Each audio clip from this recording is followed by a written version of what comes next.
Welcome, Wizards and Warriors. It's been a long time, but I have quite the exciting news for you. First off, I'd like to say that there are huge balance changes in the works right now. These balance changes have already affected cards like Betting Horse and Steam Stitch. Cards that are too complicated getting a little bit more simplified, and cards that are too strong getting absolutely nerfed. However, that is not what this video is about. I'd like to introduce you to a new game mode. It's a lot of fun. I might be a bit late to this, but it's my pleasure to introduce to you the boss battle against Count Dracula. In this video, I'll talk you through how the boss battle is going to work.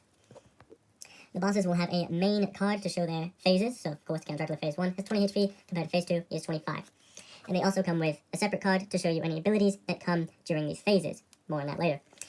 The way that a boss works is they have their own set of cards. They're 10 cards, with some of them unlocking once they reach, for instance, Phase 2. And then again, at Phase 3, unlocking some more cards. They have a total of 10 cards, which will be spread across each of their phases.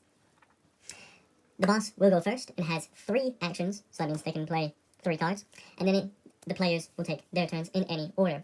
I would recommend for 3 players to go against 1 boss. The way that their cards work is quite simple. They all have a cooldown, so once you play a card, it goes into a cooldown, and at the end of your turns, you cross off one of the little stopwatch signs to show that it is recharging. Once all of them have been crossed off, they go back into the boss's hand. Of course, anything in their hand they can play.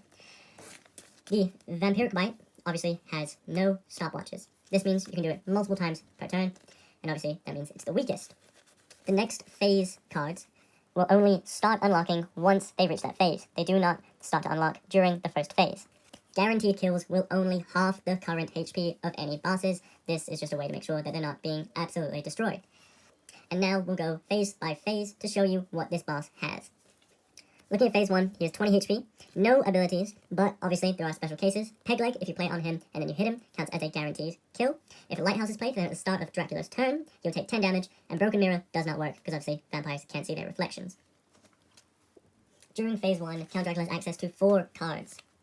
First is Vampiric Bite with 0 recharge, you deal 4 damage to 1 card, and if you hit, you heal 1d6. You can't hit the same card multiple times on 1 turn.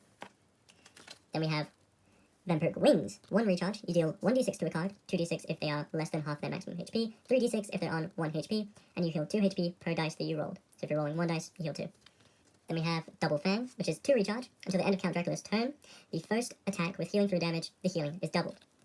And lastly, we have Bat Swarm. You roll 2d6, deal that much damage to all cards. You heal 1 HP per card hit, and if you roll double ones, then the Bat Form instantly recharges. Of course, this is 3 recharge. Moving on to Phase 2, he has 25 HP, and half of all healing is stolen, and it goes to him. In the second phase, he gains access to 3 new cards, first of which is Insanity. 2 recharge, you choose 1 card and force it to attack a different card of your choosing. Then we have the Bat Form, which is a 3 recharge. For 2 full turns, cards that hit Count Dracula must roll a dice. On a 6 or more, the card lands the hit. Otherwise, it misses, and no debuffs land if it's a miss. And lastly, we have Coffin Claustrophobia. You place it on any card, removing it from play. At the end of that card's turns, the team rolls a dice. On a 6 or more, they escape. Else, they take damage equal to the number rolled, and they repeat each turn until they escape it. Now lastly, for Phase 3, if he overheals his HP, then damage to him cannot reduce his HP below max. Looking at it, he has 30 HP. So if he ever goes to 32 HP and you deal 10 damage, it will only knock him down to 30. And in this phase, he unlocks 3 final cards. First of which is Blood Soaked. 1 recharge, after being hit by a card that is below half of its max HP, you can heal half the damage they dealt last turn. We have Soul Sucker. After landing a Vampiric Bite, the person you hit rolls a dice. If it's less than 6, you guarantee steal all of the remaining HP on that card, and this is a 4 recharge ability. And the last card is also 4 recharge. It is the Lord of Darkness. You roll 3d6, and you deal that much damage to all cards with less than or equal to that much HP.